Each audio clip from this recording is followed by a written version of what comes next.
Okay, hello everyone, and today we are going to present our advanced quantitative and analysis project, and it's followed by my elite team members. That's Sean, Saranaaz, Jessica, Ariana, and me, Devashish. So let's hop into the first slide.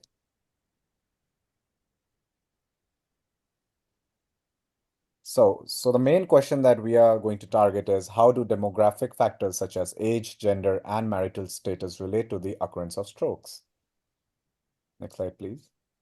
So, first of all, I would like to speak about why quantitative analysis is important. As we know, in the day-to-day life, everybody is working in corporate and they have different set of data sets they're working on without like checking on different sheets and revenue systems, etc. So, quantitative analysis is basically essential for managers because it uses data and different kinds of numbers to make decisions while avoiding personal biases. Quantitative analysis gives managers the information they need to make smart and effective decisions. Hi, guys. So, as David said, we are going to be exploring how age interacts with other health metrics such as BMI and glucose levels in predicting stroke. So, to approach this, we've used concepts from random variable probability, which was discussed previously in Module 4. So, here are a few key definitions. A random variable represents outcomes of a random phenomenon, such as stroke incidence, and a probability distribution shows the likelihood of various outcomes. Conditional probability calculates the likelihood of one event occurring given another event has occurred. So, for example, if we want to calculate the probability of being on time when delivery is on time, we can use that little pink formula. Applying this method to health analytics, we analyze conditional and joint probabilities to predict stroke likelihood, examining interactions between metrics like age, BMI, and glucose levels. Next slide, please. So now let's look at how we applied the methodology step by step.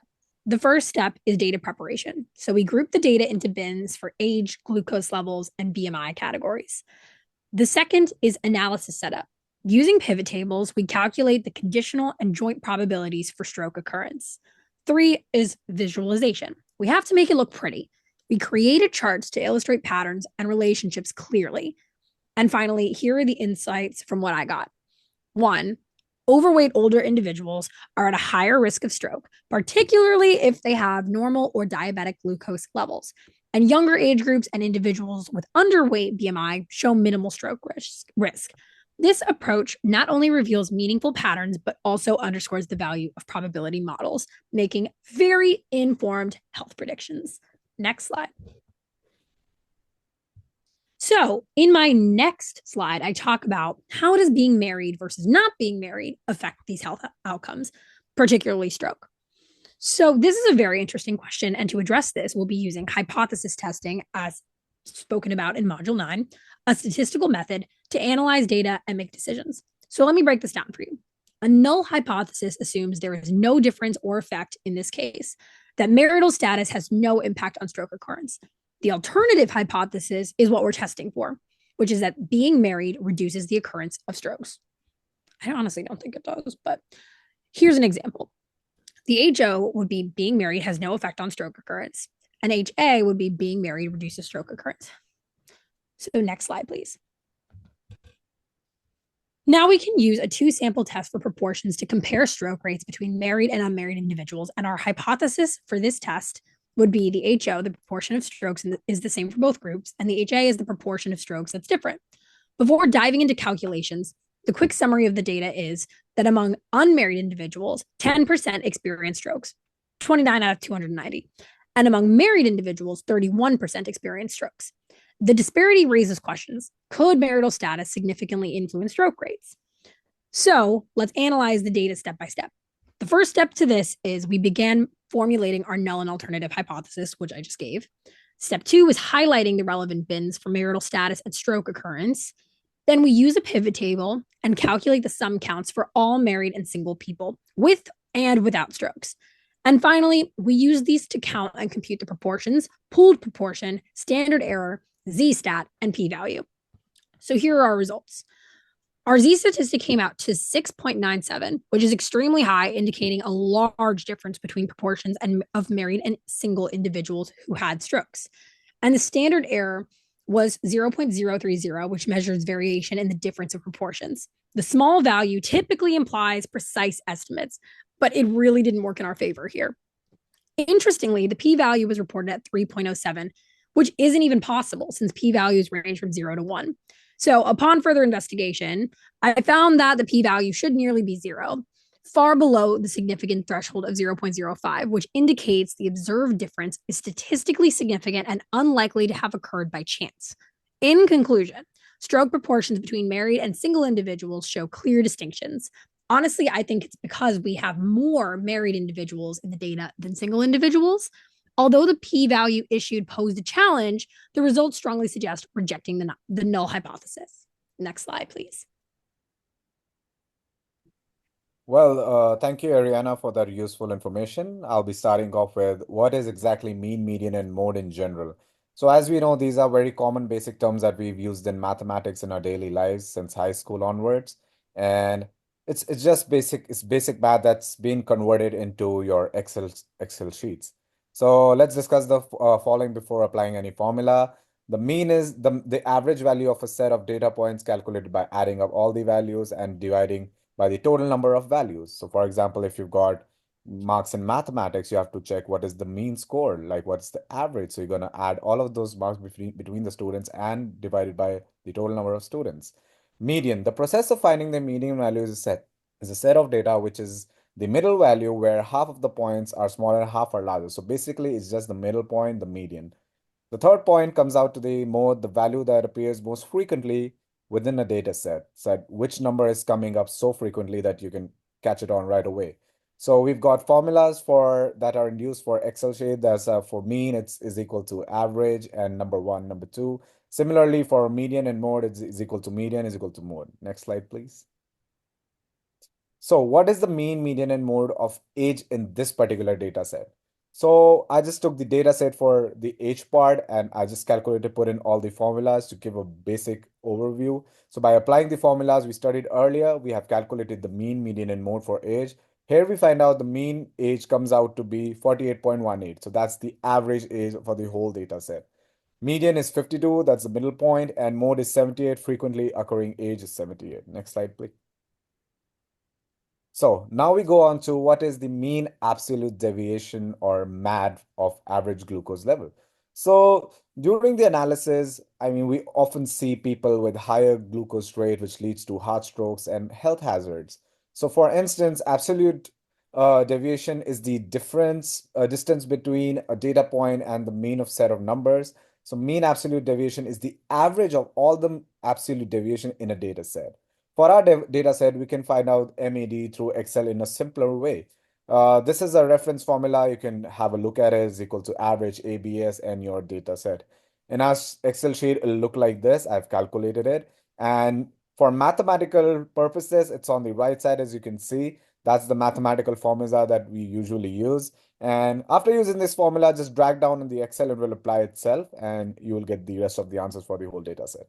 Next slide, please. So moving forward, there is skewness and kurtosis for any data set.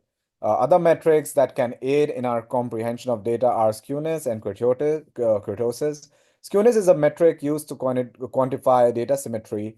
For example, assuming we have a standard bell curve and the curve symmetry is evident. So we can say that there's some skewness in the curve through if the bell shape is off center.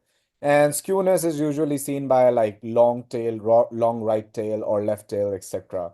We can use the is equal to skew function and you can get the answer easily. There's no problem with that. If we have a negative skew, if the function returns a negative number and positive skew if it returns a positive number. So symmetry is indicated by a number near to 0.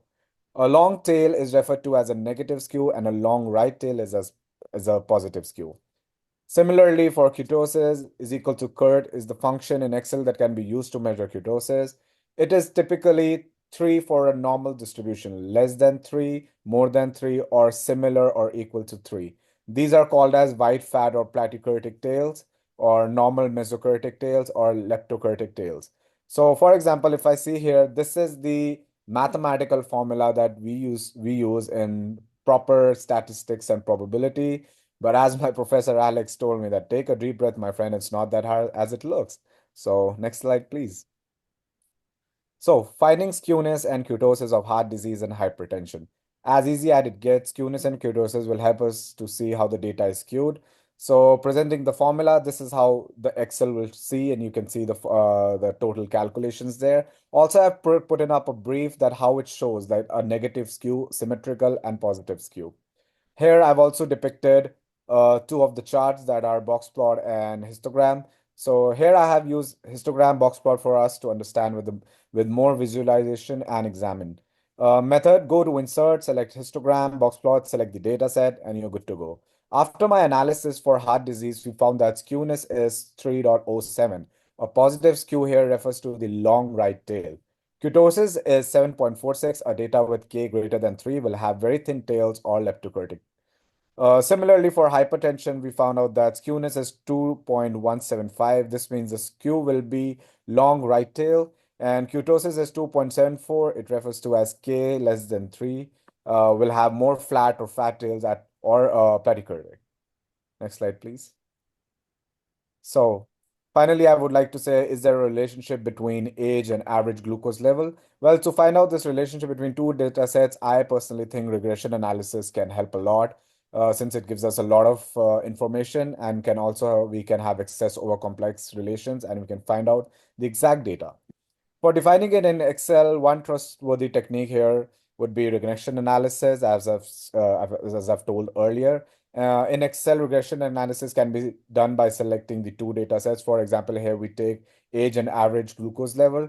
Following are the steps, select data analysis from data tab, choose regression and click OK. Input the X range as average glucose level and Y as the other one, and click on OK to generate the regression report. It basically, you're gonna include coefficients, right squared, and p-values.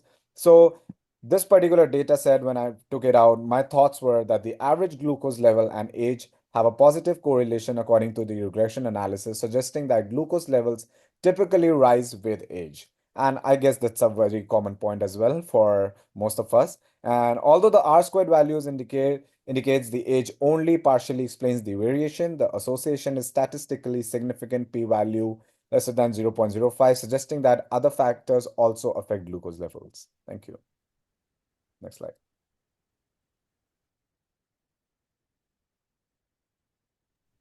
Thank you, Devashish. Hi, everyone. I'm Saranaaz, and I will now be covering the relationship between variables. Before I begin, I have identified the data set based on the variables, and I have sorted them into two types of data categories. First is the continuous data category and the categorical data category. In continuous data, we have age, average glucose level, and BMI. For categorical data, we have three types of data, which is binary, nominal, and ordinal. Binary data consists of variables such as gender, hypertension, heart diseases, ever married, resident type, stroke, while nominal data consists of patient ID. And ordinal data is based on smoking status and types of work of the individuals.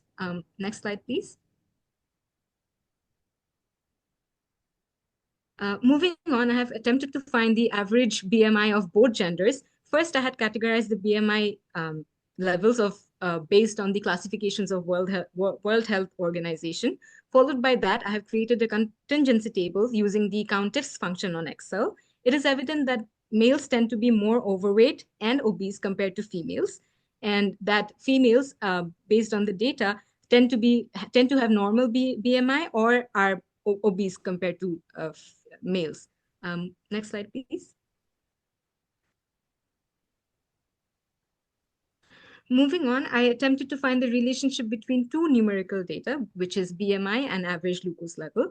I have used the covariance and correlation function on Excel. The positive values of the covariance suggest that there is a positive relationship between BMI and blood glucose level. That is, as BMI increases, blood glucose level is likely to increase as well. However, the correlation value is very low, which is of 0.19, which is approximately close to zero, which we can say that there is a weak positive relationship. That is, as BMI increases, blood glucose level might slightly increase, and that is visible by the scatter plot as shown in the table here. Here we can see that there is no evident patterns and that there is a horizontal trend line, which suggests that the correlation is very weak. Next slide, please. Next, I attempted to see the relationship between categorical variables. For that, I attempted to find whether smoking increases the likelihood of developing hypertension and heart diseases. Here we can see that hypertension is more common in people who never smoked before, and that heart diseases are not primarily caused by smoking. Next one. I also attempted to see whether strokes are likely due to work types and the resident types of individuals. The pivot chart here shows that private jobs in urban sectors and those who are self-employed, both in urban and rural regions, are likely to develop strokes. Next one. I also found that married individuals residing in both urban and rural areas are likely to develop strokes in the upcoming future. Next slide. For us to draw samples from our data set, I thought that in my opinion, I believe drawing a stratified sampling might be suitable. That is because since our data set consists of a large variety of variables, breaking down the data based on appropriate variables, which in this case, I chose gender. So based on the findings, I chose a sample size of approximately 300, which might be a good balance between cost and accuracy. And that 300 represents a sampling error, which is very low, which can definitely be a good representative of the population. With that, I would like to end here and hand over the presentation to my colleague. Thank you. Yeah, so for my part, I wanted to essentially look at some of the factors that might have an impact on stroke occurrence, kind of like we went over before. So I looked at whether gender potentially has an impact on stroke occurrence. So first thing I did was obviously out of that 1,000 set of data, I basically got a percentage of males that had a stroke or reported having a stroke versus females who reported having a stroke, and it ended up being about 26% males to 23% females. But one of the problems we were running into was essentially that the total males that reported was about 400, where total females out of that set was about 600. So it wasn't, a full 50-50 proportion. So I wanted to use something like a confidence interval to essentially see if these two samples could be considered, statistically equivalent, because if the percentages, if they're not equivalent, then the percentages don't really mean much. So kind of just plugging in the numbers and everything like that. As you can see, I got a confidence interval with an upper limit of negative 0.27 and a lower limit of negative 0.27 and an upper limit of 0.082. And so the big thing with confidence intervals is that if that kind of range, if it crosses zero, meaning that, the lower and the upper limit, there's a zero kind of in between those two, it would mean that the two samples are statistically equivalent. So according to our sample, we can say that gender does seem to have a bit of an impact on stroke occurrence, again, with males having a higher chance of stroke occurrence. The other thing that I wanted to take a look at was basically comparing our sample to the population. So I know we already kind of used a little bit of the hypothesis testing, but I wanted to look at it from a different side where it was looking at basically comparing, again, the sample to the population mean. So right here, I have some data pulled off the CDC website. It's essentially a percentage of US adults who are aged 18 and over. And they basically take the survey every 10 years. So there's one from 2000 2009 that they released results for, and then there was another one that released results back in 2019, and there's going to be another one in 2029. So as you can see here, our percentage is 5.5%. So that's going to be basically the mean that we're going to be comparing our sample to. Like I mentioned, so looking at kind of our sample data. Essentially, we had, after kind of removing some of the people who weren't kind of equivalent to the whole 18 or older population, we had 881 people who fell under that category. We had 81 people who had reported that they had heart disease, so their survey percentage was about 9%, which is nearly double what it was going to be for the actual US average. So, looking at this kind of breakdown again with this hypothesis testing, we ended up getting a p-value that was significantly greater than 0.05. So I can say that, again, we would just kind of reject the null hypothesis in this case. And, at least as far as heart disease goes, our sample isn't, equivalent enough to represent the population as a whole. We would need to get probably more data, like maybe 5,000 people who take the survey, 10,000, things like that. It's just, our sample is too small to be accurate. And I'll hand it to you. Good evening. So the two criteria that I chose to focus on was the variable age and the glucose levels and how it interacts and how it determines the severity of the chance of a stroke. So from this slide, this histogram here, it shows the variable age shows a roughly bell-shaped distribution, which suggests that the data might follow a normal distribution. So the older the individual, the risk of stroke occurrence increases. But then you can see towards the end, the risk decreases after about 80 years of age. The next slide, please. Thank you. And from this distribution of variable age, it shows that the mean, as you know, my other partner, Dev said, is 48. The median would be 52, and the standard deviation would be 23. The mean and median are very close, which confirms that the variable age is roughly normally distributed. We can apply the empirical rule since age is roughly normally distributed. And the two factors that I used were variable age and the glucose level, which are both continuous data points. 68% of the people would have an age within the 1 standard deviation from the mean, and 95% of the people would have an age that is within 2 standard deviations from the mean. Next slide, please. And next, moving on to the distribution of the average glucose level. From this chart, from this histogram here, we can see that the distribution of the average glucose level is right skewed, meaning it's positively skewed. Hence the normal distribution, it cannot be used to model this variable. But there is a link between the higher glucose levels and the chance or occurrence of a stroke and possibly the severity of the stroke as well. And to the last slide, please.